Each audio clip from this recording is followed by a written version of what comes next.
Sharon Alexander, the CEO of Nordique Resources. Thank you very much for your time. Sharon, how are you? I'm great. Thanks for having me. Well, it's good to be speaking to you for the first time. I know you're newish, I would say, into the company. I think it was about March that you took the role. Yeah, so I joined in some aspect in January and officially joined as CEO in March.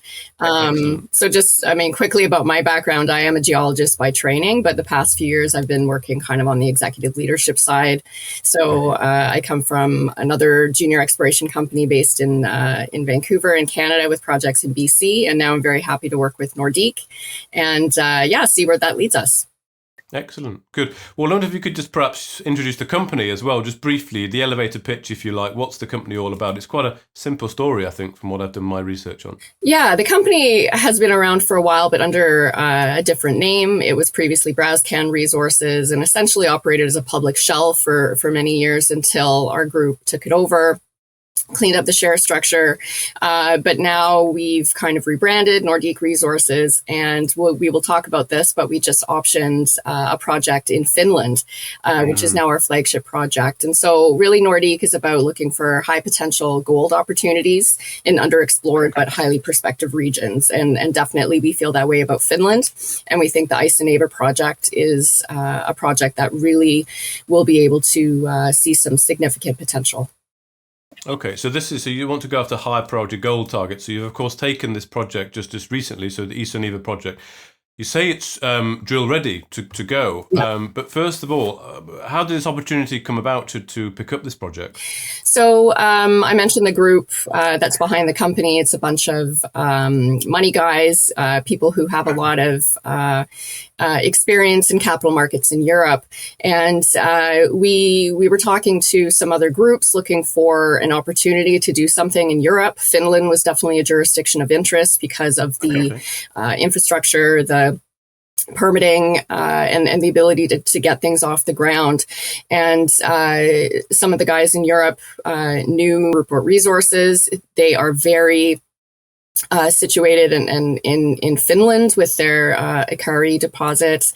And so the company there has been working with a group called Gemdale. And so that's how we were introduced to Gemdale Gold. Okay. That's the company that we optioned IceAnA from. They are actually going to be running our technical project and the exploration. So they have 20 years experience in Finland. They already have experience on this project itself. And so really we can hit the ground running. Okay. Now, I noticed from the press release you talk about you believe it has the potential to host a significant gold system. So is this based on historical work and the due diligence you've done? You talk about this gold in till, which I'd like to understand a little bit more. Yeah, like any glaciated terrain, you get till and overburden that overlies some of the bedrock. And so it's a bit trickier for exploration, but being from Canada, we're very used to exploring in glaciated terrain. Finland is very similar. And so what happens, of course, is the ice comes down from the north and it deposits a bunch of overburden. So the IceAnA project itself, it's really characterized by these multiple high-grade boulder trains. And these boulders came off from the glaciers as they retreated.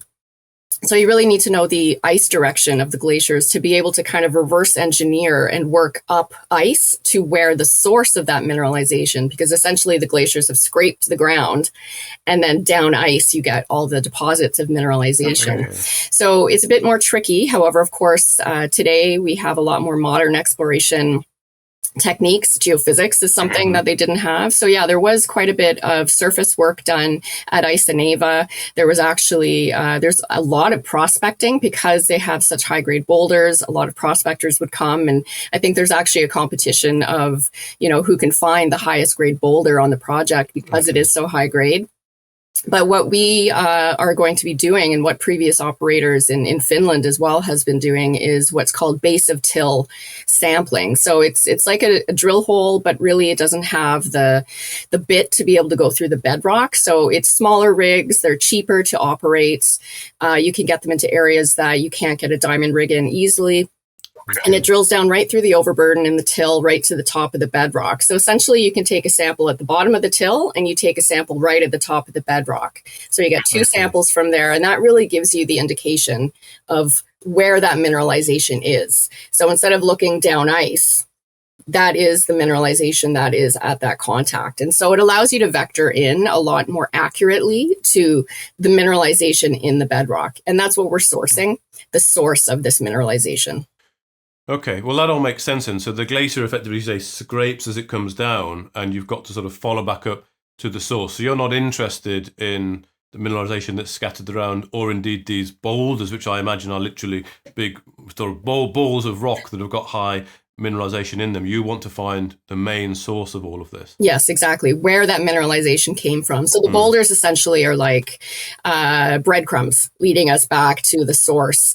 And so the source of mineralization, there has been some drilling on the property. And so that gives us a little indication of what the mineralization looks like. Some of it is hosted in veins. So you get narrow intercepts of very high grade, 50, 100 gram per ton gold.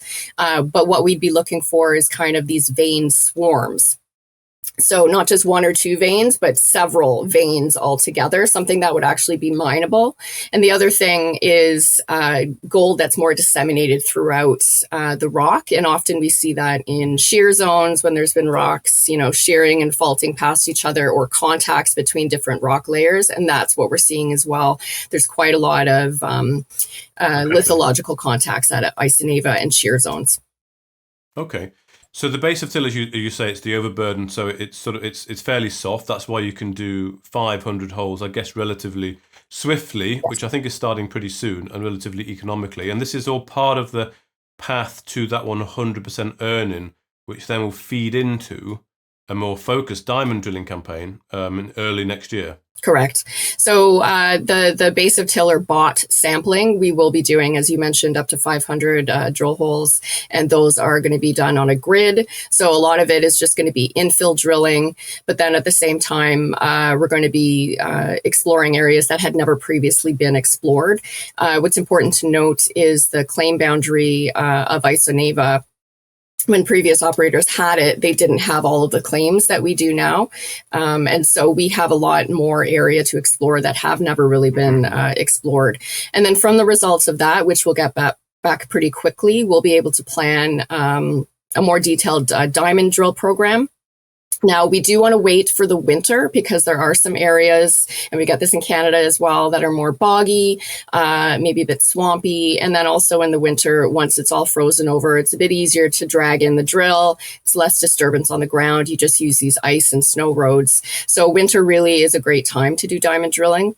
And by then we'll have the results from our base of till sampling program to really have these high potential drill targets. And when is this planned to kick off then? And is it all currently funded? Yeah, we just completed a $1.5 million private placement. So we are fully funded, at least for the first stage of this exploration. Obviously, if we want to do a very intense diamond program, we will be looking to go back to the market at some point, but we are very cognizant of who we bring in.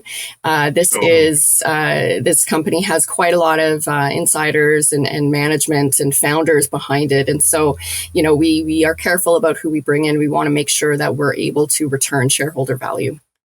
Yeah, well, that's good. And it's good you mentioned about the private placement as well. So it's good you've got those sort of avenues available to you. I think that's really good if you can get a strong base of shareholders, base of investors that you can sort of keep tapping up, so to speak, hopefully as you move down the value curve as well.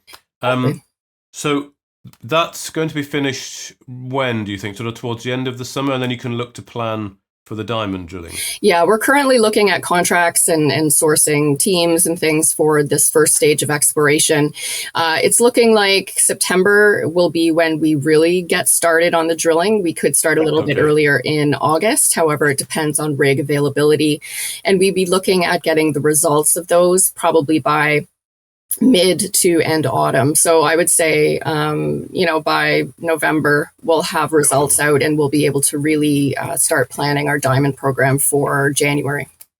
Okay, excellent. And really what you want out of this is to be able to hone in. So it'll be a fairly busy period, I would think, sort of November through January as the team are looking to really plan where to put those more expensive diamond drill holes. Yeah, and that's a benefit as well because in a lot of regions, you drill in the summer. not as many people drill in the winter. And so in terms of like assay labs and everything, they won't be as busy when we go to bring the samples to the lab for assaying. Good.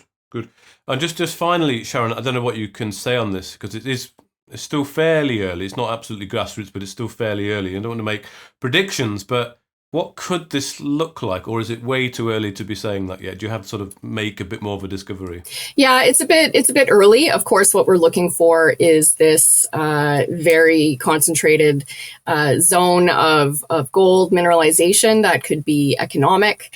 We think it has all the signs of being a very significant system. However, of course, we need to test that through drilling and do additional exploration. The area is very underexplored, and there is opportunity as well to extend our property package. Okay.